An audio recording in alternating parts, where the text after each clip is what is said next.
Hello, I'm Danji Moser, president of Gateway Restoration, and wanted to take a chance to take a minute today to explain what goes on in a fire restoration.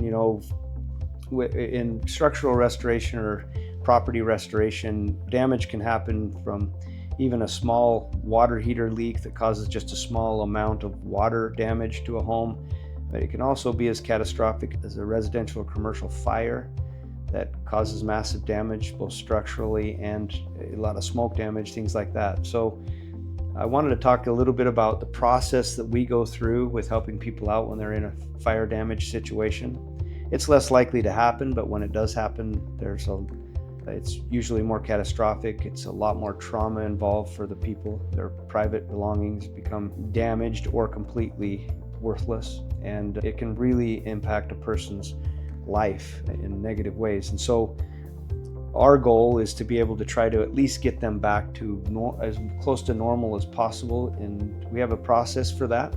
The first thing that we do in a fire situation is a fire or smoke, which most of the time they're combined, but we come out immediately to do, or at the most convenient time. Many times fire departments have to come back for a day or so and make sure the fires are completely out and whatever. But once we have full access to the home, we come in.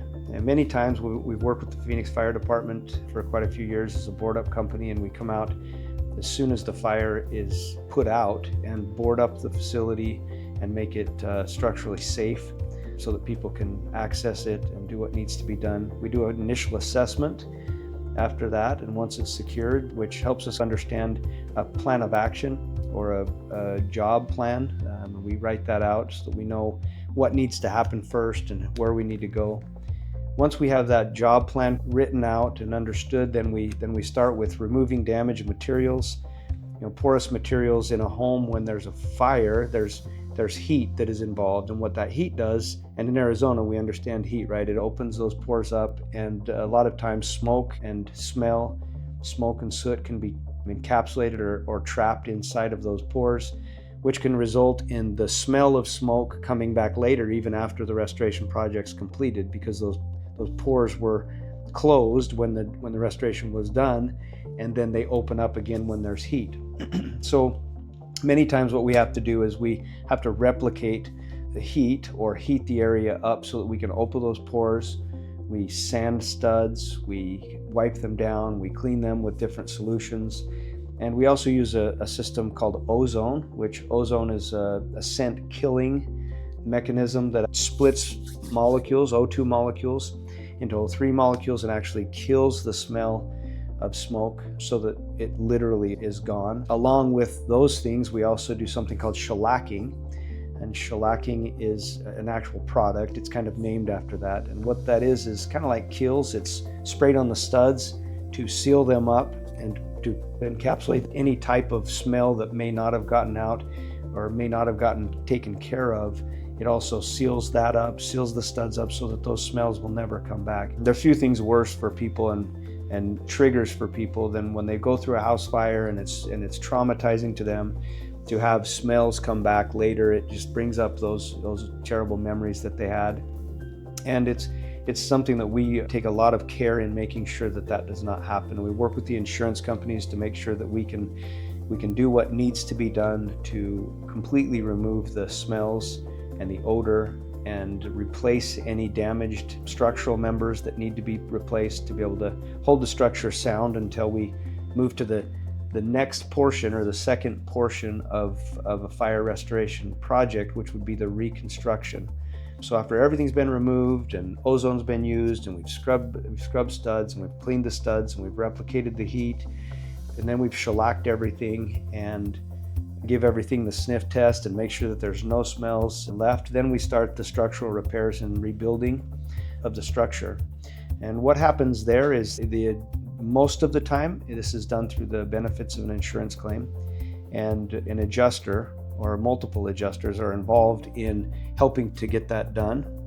And so we work directly with the insurance adjusters. We write an estimate in the same software that they work in so that we can speak the same language and communicate about what needs to be done, which really helps to speed up the process of approvals and be able to get everything in there that needs to be in there to be able to get the home back to pre-loss condition, and actually better because it's new materials.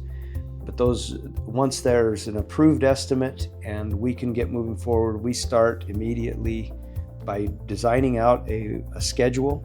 The schedule shows when each thing will be done. We work with mortgage companies a lot of times as well because they have a vested interest in the home.